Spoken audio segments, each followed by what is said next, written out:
Nobody teaches you how to love. Not really. They teach you maths. They teach you history. But nobody sits with you and says, here is how to tell someone you love that something is hurting you. And because of that small missing lesson, millions of relationships slowly go cold. Not because of cheating, not because of big dramatic fights, but because someone went quiet and never found their way back. Today we are going to talk about that silence and what it really costs us. Because in this channel we do not just practice English. We use English to understand life a little better, to think more slowly, to feel more clearly, and maybe to become a little more human along the way. Let's start with a situation. Imagine you are in a relationship. You have been together for some time.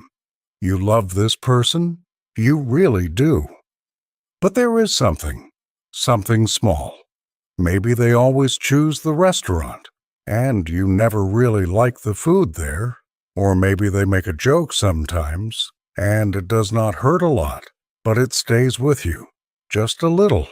You do not say anything, because it is small, because you do not want to make a problem, because you love them. So you stay quiet, and the next time, you stay quiet again. And the time after that, and slowly, very slowly, something changes. Not in one big moment, in many small ones.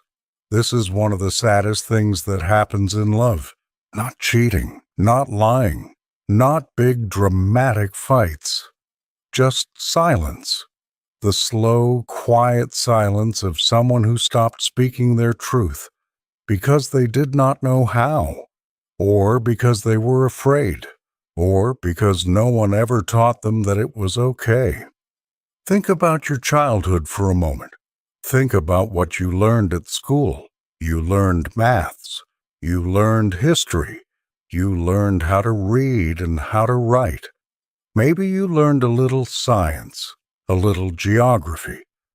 But did anyone ever sit with you and say, now, let me teach you how to tell someone you love that something is bothering you? Probably not. Nobody teaches us this. We learn by watching, by copying, by making mistakes. And sometimes the people we watched did not know how to do it either. So we grow up, we fall in love, and we carry this quiet gap inside us, the gap between what we feel and what we say. Here is something important to hold on to. Your needs are legitimate. Say that again in your mind. Your needs are legitimate.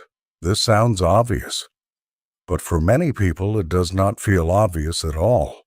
If you do not like something, that is real.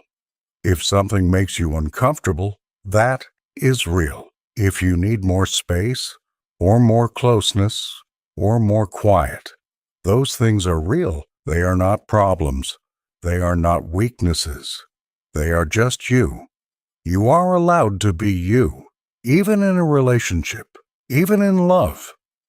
But here is the other side. It is not kind to say nothing. It is not fair to stay quiet for weeks or months, to let something grow inside you, to let the small feeling become a big one. And then one evening, when you are tired and frustrated, to let it all come out, loudly, suddenly, in a way that shocks the other person. They did not know. You never told them. They could not read your mind. And now they are confused and hurt, and you are angry that they did not already know. This happens so often, in so many relationships, not because people are bad, but because no one taught us a better way. So what does a better way look like? Because there is a way. And it is learnable. It just takes practice and a little courage. The first thing to do is to start with reassurance. This is very important. Before you say the difficult thing, you remind the other person of the safe thing. You say something like, "I love you. And because I love you, I want to tell you something." Or, "I am only saying this because I care about us." Or, "You mean a lot to me." That is exactly why I am bringing this up. This is not a trick. This is not manipulation. It is just being kind. It is reminding the other person that the difficult words come from a place of love, not from anger, not from a desire to hurt. Then, you say what you need to say, clearly, calmly, with confidence, not apologizing for your feelings, not making yourself small, just speaking. For example, "There is something that has been on my mind," or "I have been thinking about this for a while, and I think I should say it." Or, "I know this might sound strange, but for me, this is important." You say it as if you have the right to say it, because you do. Now, here is the third part, and this one is sometimes hard to accept. You give the other person room to disagree. You're not trying to win. You're not trying to change them completely. You just want them to understand you, to see the world through your eyes, even for a moment. You might say, "I know you might not feel the same way," or, "I am not saying you are wrong. I am just telling you how it feels to me." Or, "We do not have to agree. I just wanted you to know."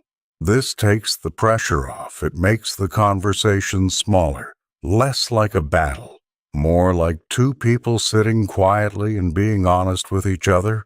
And if you do all of this, if you speak with love and clarity and patience, and the other person really hears you, and they try to understand, even if they do not fully agree, then something good has happened, something rare and important. A little more space has opened between you, a healthier space, a more honest one. But sometimes that does not happen. Sometimes you say the difficult thing gently. You say it with all the care you have, and the other person gets angry, or they shut down, or they make you feel like you were wrong to speak at all. This is painful, but it is also information. Very important information. Because a person who cannot hear your quiet, gentle feelings cannot be your person.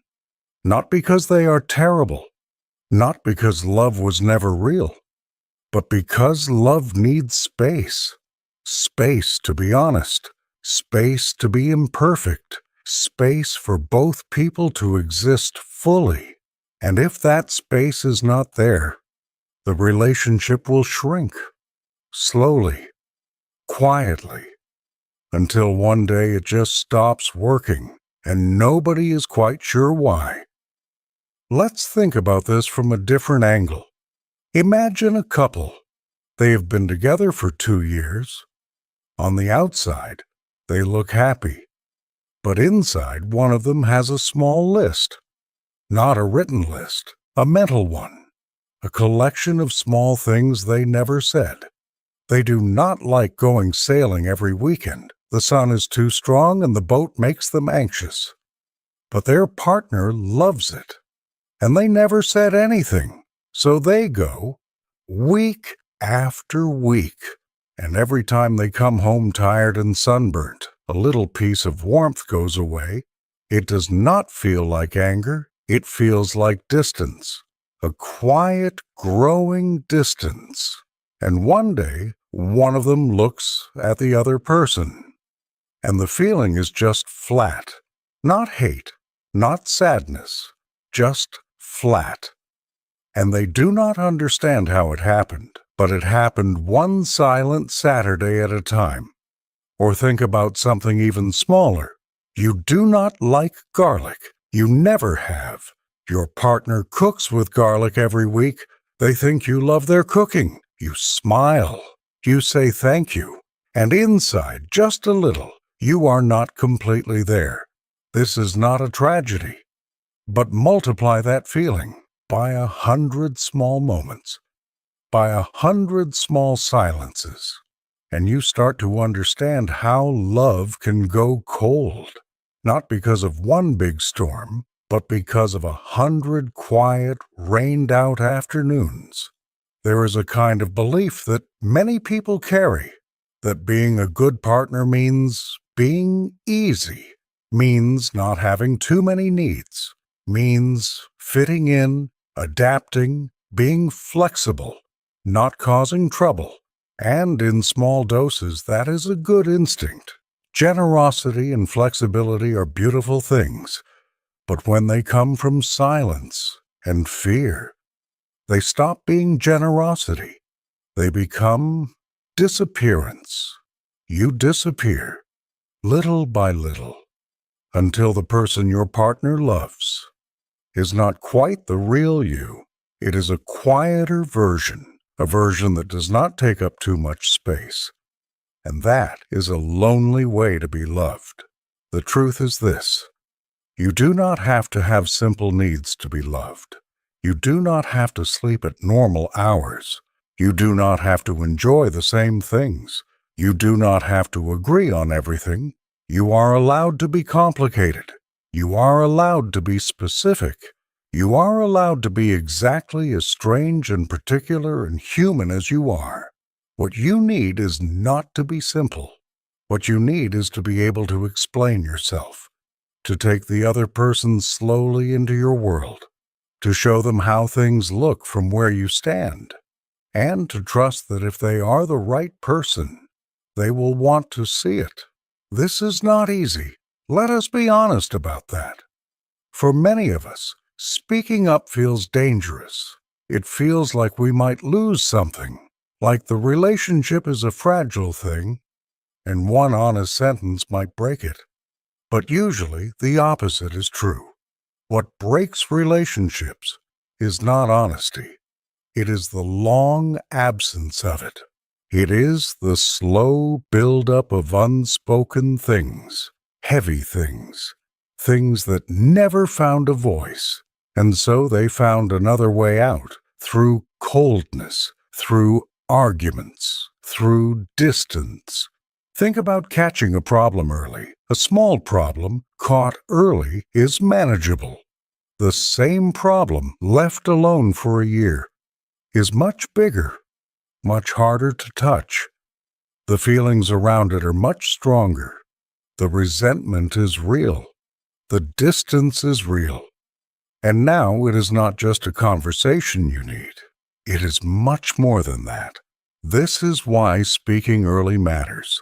Not because the moment is always perfect, not because you always feel ready, but because there is still goodwill in the room.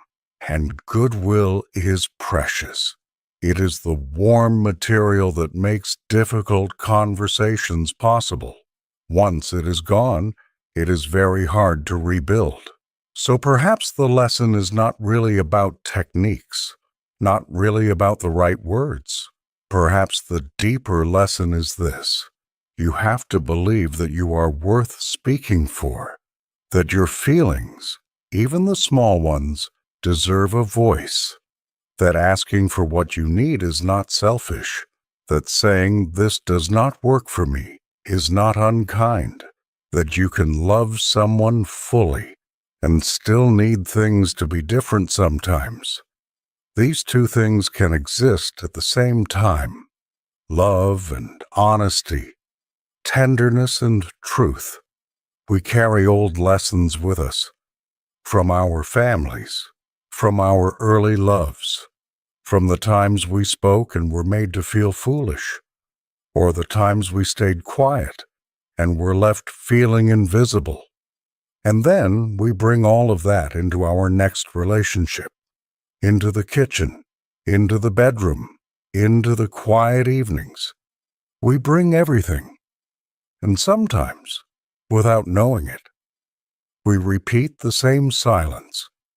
But there is also something in us that knows, something that wants to try again, that wants to say the difficult thing more gently this time, that wants to be known, really known, not the surface version, the actual one, with all its complications and needs and specific little truths.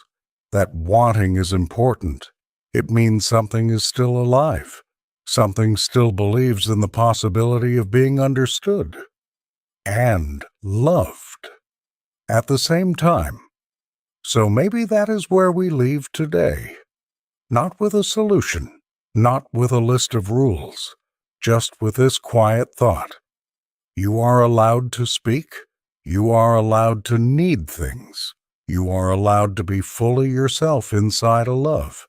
And somewhere there is a person who wants to hear it, who will not run from your honesty, who will sit with you in it and try. Thank you for being here today. Take your time with all of this. There is no hurry. And I will see you in the next episode.